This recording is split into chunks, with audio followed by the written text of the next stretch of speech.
Maybach music. Can anybody out there hear me? Hear me?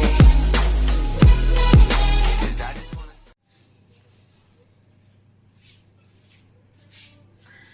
Hello बच्चों, कैसे हैं आप? मैं आपका मेंटर अरविंदार ऑनलाइन प्लेटफॉर्म पर आपका स्वागत करता हूं। आज हम पढ़ेंगे एक और नया कॉन्सेप्ट। आज क्या सीखेंगे हम? तो हम सीखेंगे किसी बिंदु आवेश के कारण विद्युत क्षेत्र की तीव्रता का व्यंजक। तो आज का हमारा टॉपिक क्या है? बिंदु आवेश के कारण विद्युत क्षेत्र की तीव्रता। बिंदु आवेश के कारण विद्युत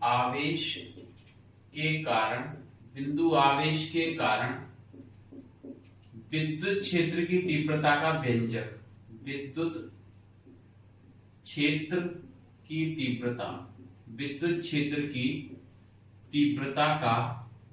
क्षेत्र की तीव्रता का व्यंजक। आज का हमारा टॉपिक है बिंदु आवेश के कारण विद्युत क्षेत्र की तीव्रता का व्यंजक। ठीक है, ध्यान से समझें, काफी इम्पोर्टेंट टॉपिक है। इस पर कई सारे न्यूमेरिकल भी बेस्ड होंगे, आगे फॉर्मूला काफी काम आएगा।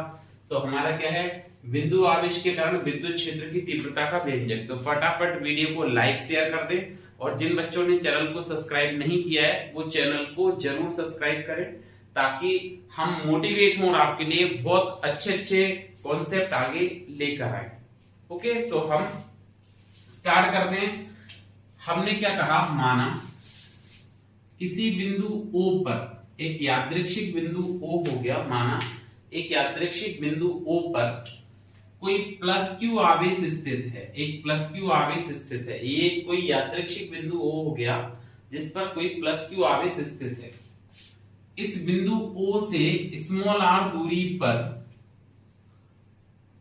एक बिंदु P है जिस पर प्लस क्यू आवेश के कारण विद्युत क्षेत्र की तीव्रता ज्ञात करनी है। क्या बताया? माना एक यादृच्छिक बिंदु O जिस पर प्लस क्यू आवेश स्थित है। बिंदु O से स्मॉल r दूरी पर एक बिंदु P स्थित है। इस बिंदु P पर प्लस क्यू बिंदु आवेश के कारण विद्युत क्षेत्र की तीव्रता ज्ञात करनी है।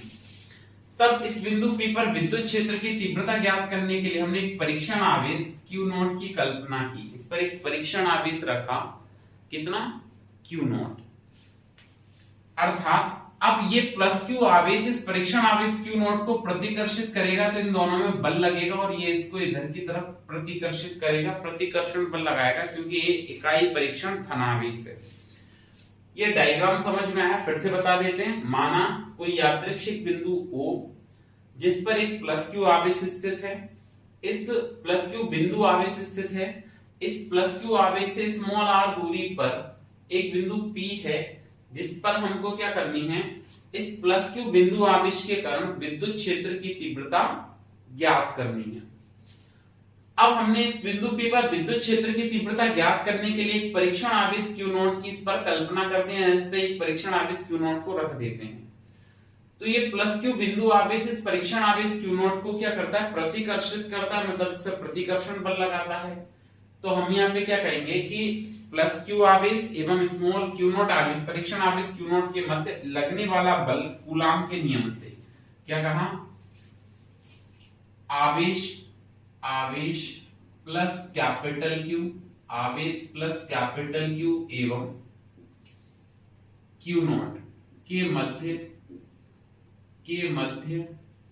लगने वाला बल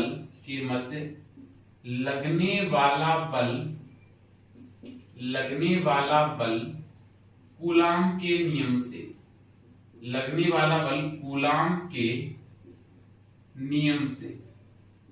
ठीक है, क्या बताया आपको कि प्लस कैपिटल Q आवेश और Q0 आवेश के मध्य बल लगेगा, लगने वाला बल कूलाम के नियम से।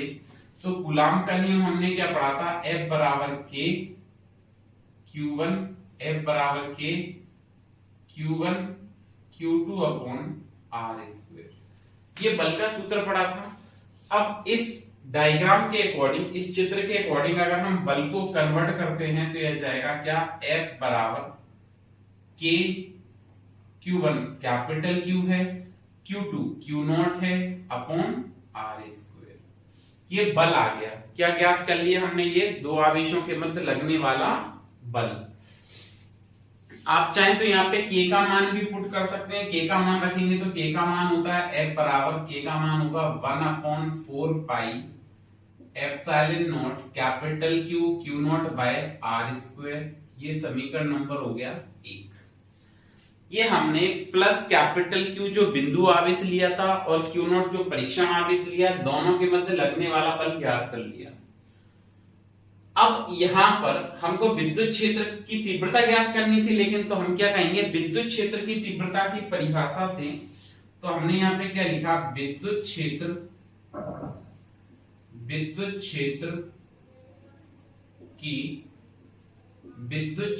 की तीव्रता की परिभाषा से,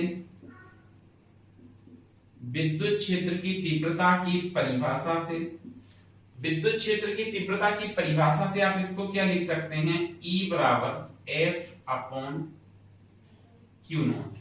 ये विद्युत क्षेत्र की तीव्रता की परिभाषा से हमने ये फॉर्मूला पढ़ा था कल, E बराबर F/Q नॉट। जिन बच्चों ने पुराना लेक्चर नहीं देखा है उसको देखें, और उसमें ये फॉर्मूला हमने प्रूफ भी किया था, मतलब इसके बारे में समझा था, तो वहां से आप चेक कर सकते हैं या वहां से इसको समझ सकते हैं, देख सकते हैं। अब आगे अगर हम बात करें तो F का मान समीकरण 1 से रखने पर क्या लिखेंगे, कैपिटल F का मान समीकरण 1 से रखने पर, समीकरण 1 से रखने पर यहां पर हम क्या कर रहे हैं, कैपिटल F का मान रखेंगे समीकरण नंबर 1 से। तो क्या आएगा, ये F का मान जब आप समीकरण 1 से रखेंगे तो ये आएगा E बराबर F। F का मतलब क्या है, F का मतलब है आपका 1/4 pi epsilon naught into capital Q Q naught upon R square whole divided by Q naught. आप इसको सॉल्व करके लिखेंगे तो ये आएगा 1/4 pi epsilon naught into capital Q Q naught by R square, और ये आ जाएगा Q नॉट।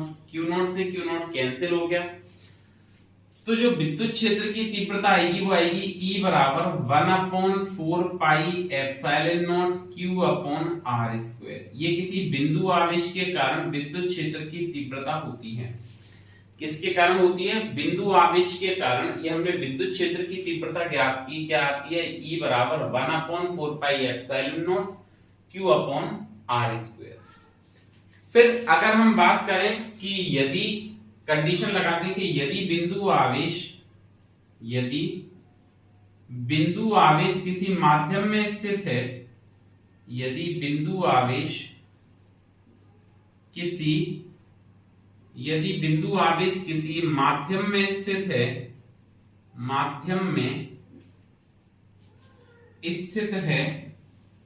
बिंदु आवेश किसी माध्यम में स्थित है जिसका परावैद्युतांक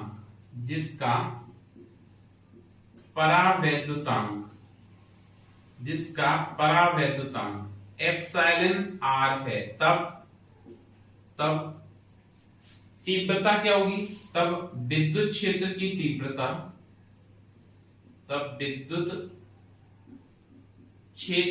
तीव्रता, तो हम इस केस में विद्युत क्षेत्र की तीव्रता कितने लिखेंगे कि यदि बिंदु आवेश को किसी एप्सिलॉन R मान के परावैद्युतांक माध्यम में रखते हैं तो ये तीव्रता आएगी E बराबर 1/4 pi epsilon not epsilon R into Q upon R square.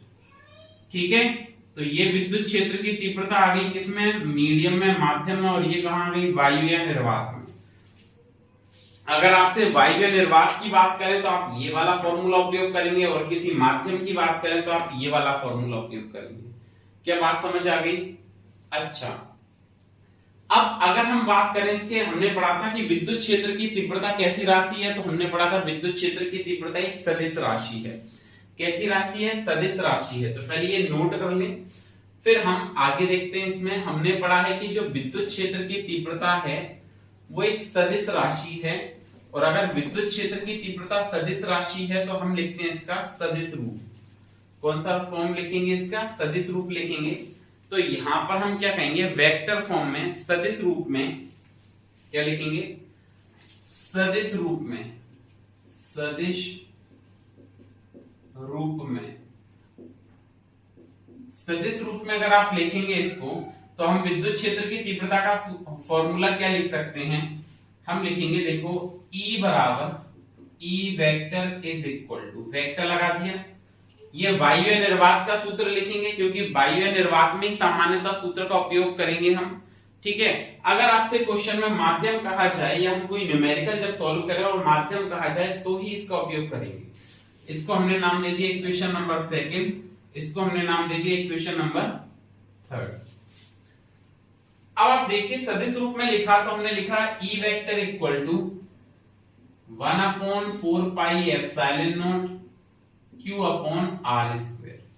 ये पूरा अदिश रूप हो गया क्योंकि 1/4 पाई एप्सिलॉन नॉट का मान हम पहले से जानते हैं कितना होता है, 9 × 10⁹। Q अदिश राशि, आवेश एक अदिश राशि है और R स्क्वायर दूरी है, लेकिन इसकी दिशा क्या है, तो हम लिखेंगे OP वेक्टर के अनुदिश। इसकी अगर आपसे दिशा की बात करें तो हम क्या कहेंगे, OP वेक्टर के अनुदिश। लेकिन किसी भी हमने पढ़ा था कि अदिश राशि को हम सदिश राशि में बदल सकते हैं, लेकिन उसके लिए हमको क्या करना पड़ेगा, उसमें इकाई सदिश से गुणा करना पड़ेगा। किससे गुणा करना पड़ेगा, इकाई सदिश से गुणा करना पड़ेगा। तो हम इसमें एक इकाई सदिश से गुणा करते हैं तो हम क्या लिख पाएंगे यहाँ पे, E vector equal to 1/4 pi epsilon naught Q upon R square into R cap. ये हमने इकाई सदिश से गुणा कर दिया और ये सदिश रूप में बदल दिया, लेकिन इकाई सदिश क्या होता है, R कैप बराबर R vector upon mode of R vector. और हम ऐसा पढ़ चुके हैं पहले कि मोड R वेक्टर लिखो या सिंपल R लिखो कोई फर्क नहीं पड़ता। तो ये जो तीव्रता आएगी वो आएगी E वेक्टर बराबर 1/4 पाई एप्सिलॉन नॉट, एक फॉर्मूला तो हमने यहां बना दिया ये, और Q अपॉन R स्क्वायर, और ये जाएगा क्या, R vector upon mode of R vector. और हमको पता है कि जो मोड R वेक्टर है वो R के बराबर होता है। मोड R वेक्टर जो है, आप चाहे तो उसको सिंपल क्या लिख सकते हैं, R लिख सकते हैं। तो देखिए आप इसको जब सॉल्व करेंगे तो ये मल्टीप्लाई करने के बाद ये बनेगा क्या, E वेक्टर बराबर 1/4 pi epsilon naught into Q upon R vector का क्यूब, क्या लिखेंगे, मॉड R वेक्टर का क्यूब इंटू R वेक्टर। एक फॉर्मूला तो ये बन गया विद्युत क्षेत्र की तीव्रता का।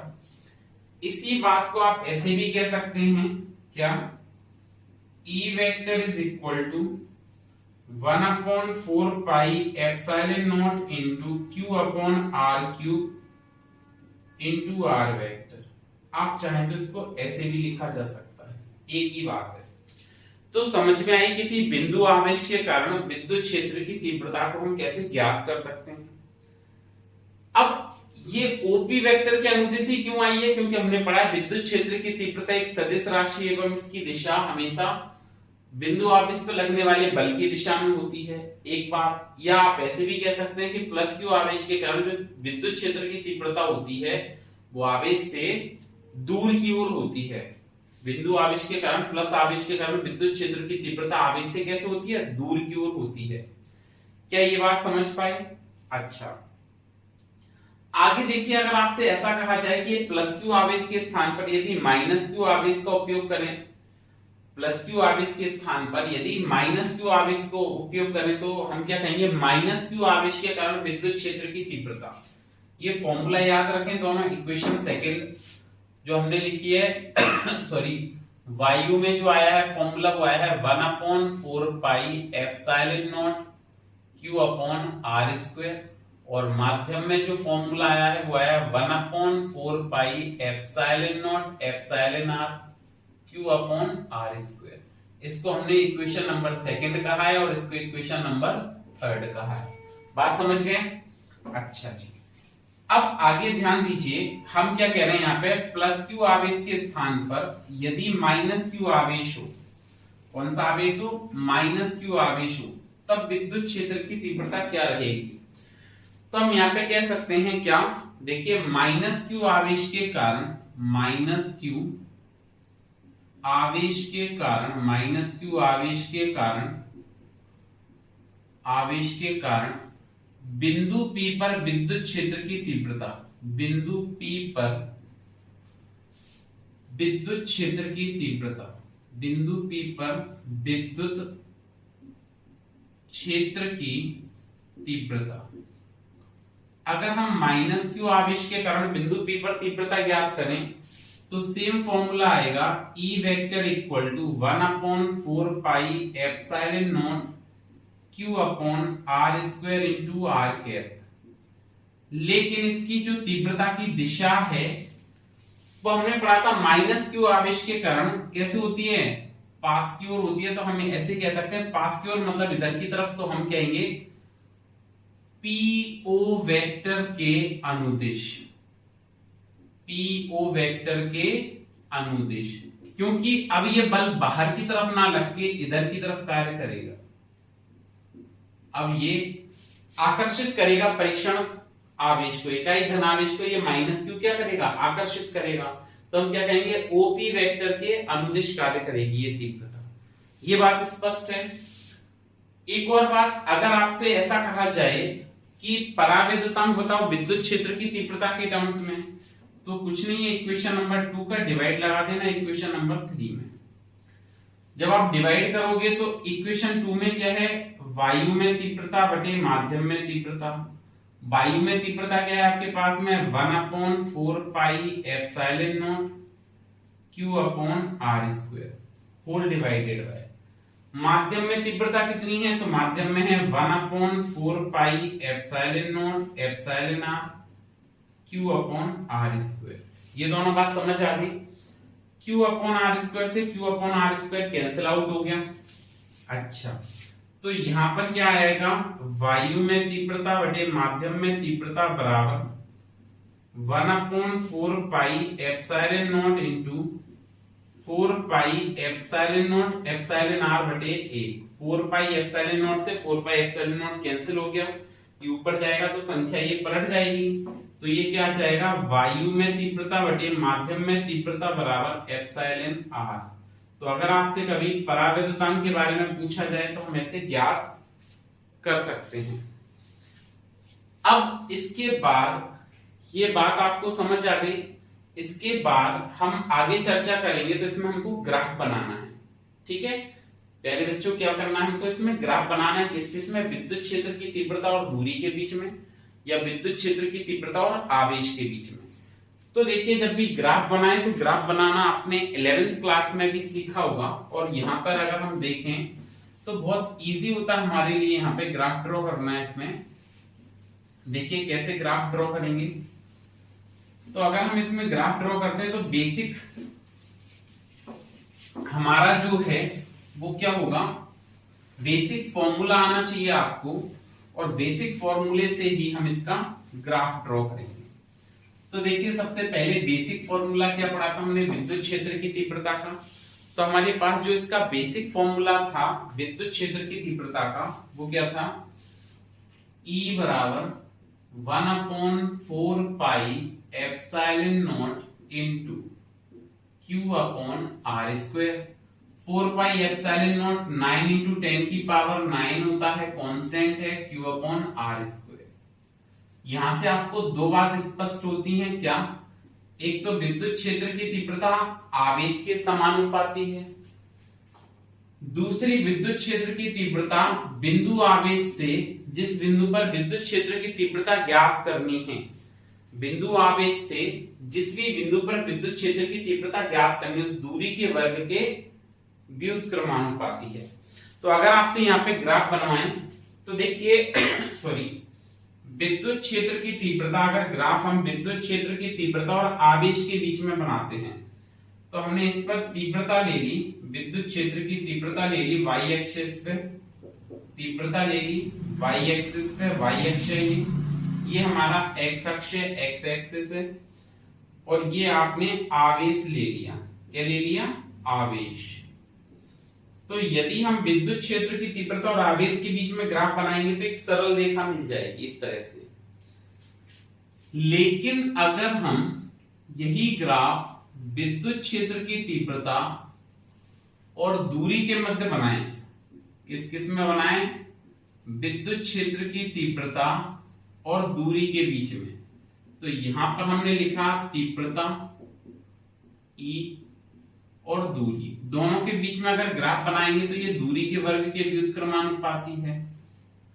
तो इस टाइप से कर्व ग्राफ आप अति परवलयकार ग्राफ प्राप्त होगा। इस तरह से अति परवलयकार ग्राफ हमको मिल जाएगा। ठीक है, ये क्या शो कर रहा है कि E जो है वो व्युत्क्रमानुपाती है R²।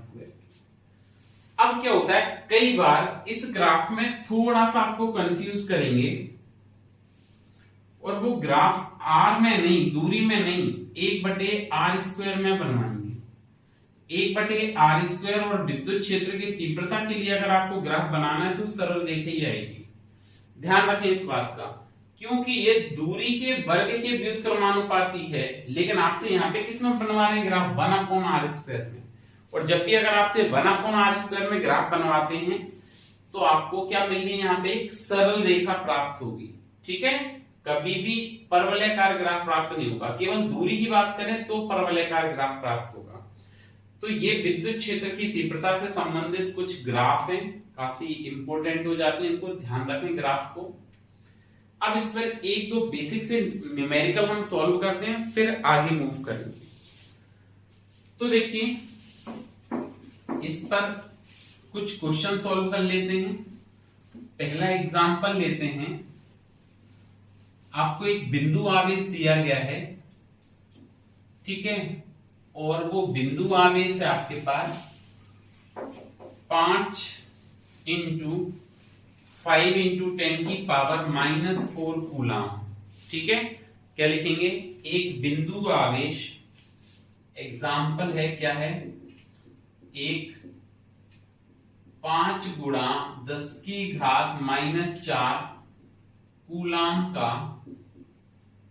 कूलाम का बिंदु आवेश, कूलाम के बिंदु आवेश पर, कूलाम के बिंदु आवेश पर 2.25 न्यूटन का बल आरोपित करते हैं। न्यूटन का बल आरोपित करते हैं, न्यूटन का बल आरोपित करते हैं, तब न्यूटन का बल आरोपित करते हैं तब,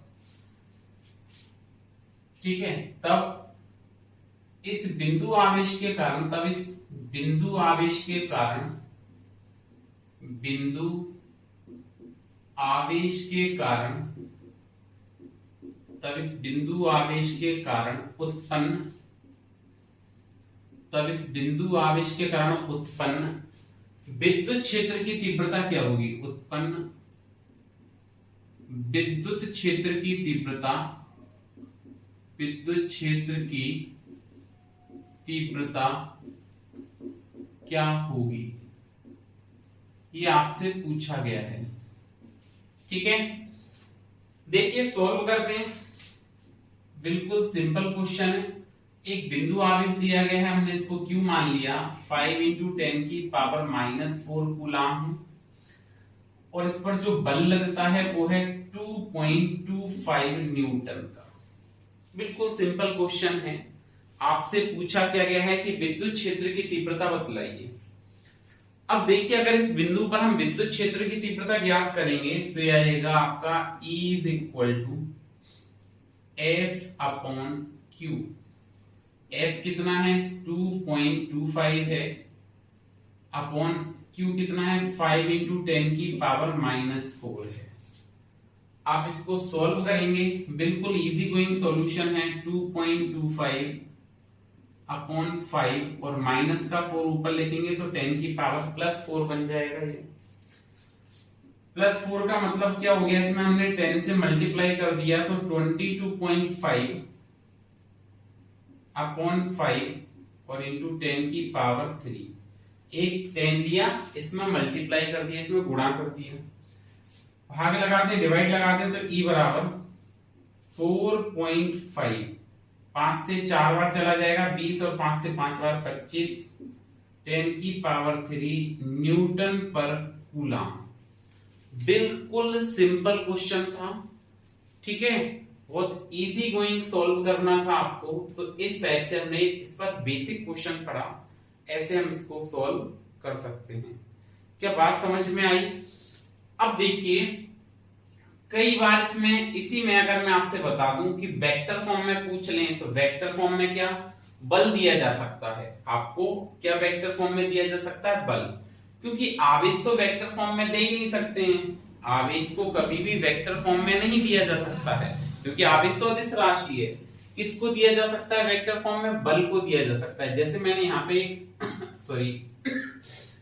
एक एग्जांपल लिखा कि एक 5 माइक्रो कूलम, इसी में मैंने एक एग्जांपल बताया, एक 5 माइक्रो कूलम के बिंदु आवेश को, एक 5 माइक्रो कूलम के बिंदु आवेश पर कितना 5 गुणा 10 की घात माइनस 5 गुणा 10 की घात माइनस 3 न्यूटन, 5 गुणा 10 की घात, ऐसे लिख दिया, 5 गुणा 10 की घात माइनस 3 J न्यूटन का बल आरोपित करते हैं, तब इस बिंदु पर, तब इस बिंदु आवेश के कारण उत्पन्न विद्युत क्षेत्र की तीव्रता क्या होगी? मान लो आपसे एक क्वेश्चन ऐसा पूछ लिया, तो ये कुछ नहीं है, बिल्कुल सिंपल सा क्वेश्चन है, आपको इसी तरीके से सॉल्व करना है।